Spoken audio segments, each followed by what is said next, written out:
Hello everyone and welcome again to the Johnny Appleseed Organic Village. I'm here today with Shannie McCabe from Creek Heirloom Seeds, and as always, we're going to do a Planting 101. The topic of today's video is peppers, and I think a great way to start would be for you to walk us through the many varieties we're about to plant. Right. We do have a lot of different peppers that we're growing here at the Johnny Appleseed Garden. We've got hot peppers, we've got sweet peppers, we've got super hot peppers like the Trinidad Scorpion, or some nice medium heat peppers like lemon drop pepper, my personal favorite. We've even got a fake habanero pepper called the habanada because it has no heat. And then we've got sweet peppers like California Wonder and Ajvarski. And we've even got one called Melrose, which is an Italian frying pepper. So what is the one that we have right here in this little container? This is California Wonder. Awesome. So California Wonder is what we're going to be transplanting today. Perfect. All right, well, let's get started. Let's do it. So the first thing we're doing when starting our peppers is getting a little seed tray going, filled with some fine, good quality seed starting mix. And we're just going to sow our seeds. Let's keep in mind that peppers are more finicky about heat when germinating than even tomatoes. If you remember, tomatoes love heat. Peppers love it even more. So if you are growing up north or you don't have a really, really sunny, warm spot to germinate your peppers, it's really best to invest in a little horticultural heat mat, or at the very least stick them in the warmest place possible. But what you really need to make sure that you do is warm the soil that the seeds are germinating in, because they are super picky and they're not going to germinate without really good heat. Like, I'm talking at least 78 degrees Fahrenheit. So we have the benefit really of the greenhouse behind us. We don't need a heat mat so here. we haven't needed that here, and we're also in southern Georgia, as we've mentioned a few times, where heat's not really an issue. No, we have plenty of it. We have plenty of heat, but if you don't, consider just hopping online or going to your local nursery and investing in an inexpensive heat mat. It's worth the money big time. So we're just going to sow our seeds twice as deep as the seed is big, which in this case is about 1/4 inch. And we're going to lightly cover them. Peppers do not like to dry out when germinating, so we're going to keep them evenly moist. We're going to lightly water them, but make sure that they don't dry out.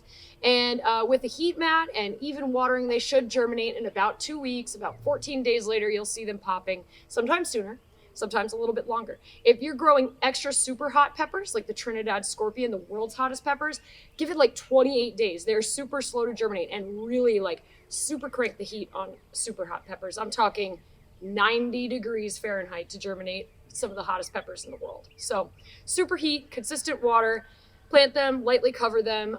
Sunny window is great. Heat mat is going to make it even better. And you're going to have a recipe for success.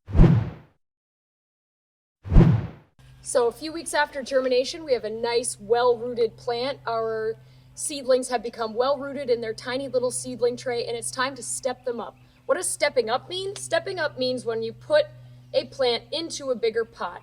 This is going to allow the peppers to develop a stronger root system and just to get a little bit more established before we put them out into the garden. If you're a northern grower, it is essential to step up your plants because you have to start them so much earlier in the spring and then wait patiently for that last frost to pass before you put them out. So we're going to step our pepper seedlings up once they've developed a good root system and they're about this tall. We're going to give them a few more inches. They're going to really get root development in this pot, and then we're going to put them outside in the garden once they've hardened off and once they have really become established so that they can weather any kind of intense outdoor weather that's going to happen to them. So step them up, get them established in this bigger pot, and then once all chance of frost has passed and you've really got a warm garden, pick your sunniest location and pop them in. So we're super careful with the roots when we're transplanting. We're planting it right at the soil line. Unlike tomatoes, we're not planting peppers deep. They're going in right at the soil line, and we make sure that it is the warmest, sunniest microclimate in our garden because peppers demand lots of heat. They don't just like heat, they demand heat. They need it hot, hot, hot. So pick your warmest, sunniest microclimate. Well, all right, that seemed way too simple to be all there is to know about growing peppers, so why don't you give us some other tips for having a prolific harvest? Right, so fertilizing is pretty important with peppers. They are a fairly heavy feeder, so I do like to give them a nice balanced, maybe seaweed-based fertilizer. Once they're about 3-4 inches tall and they've got their true leaves unfurled. So I'll feed these in the next 2 weeks to give them a little bit of a boost. Other than that, making sure that they have consistent water. We don't like to let the peppers dry out too much. But other than that, they take a lot of heat, they take a lot of humidity. Peppers are an incredible crop for the South. So we're just going to make sure that they don't get thirsty and that they have enough nutrients, and we're going to let them do their thing. Awesome. Well, thank you guys for joining us for this very simple video on growing peppers, especially beginning them in the spring. Be sure to check back as the season continues, because like with all of these videos, we're going to do a complete tracking from planting to harvest, and then hopefully make something with our peppers. Ideally, we can combine that maybe with the tomatoes we started earlier this season and make some salsa, in which case I will probably eat the entire jar. So sounds good. Yeah. Anyway, thank you guys for joining us. If you enjoyed this video, check us out on YouTube and Instagram, Johnny Appleseed Organic on both. And check out Baker Creek Heirloom Seeds. We've got Instagram, we've got Facebook, we've got Twitter. We have a YouTube channel called Rare Seeds, and we have a website called rareseeds.com. Perfect. See you guys next time.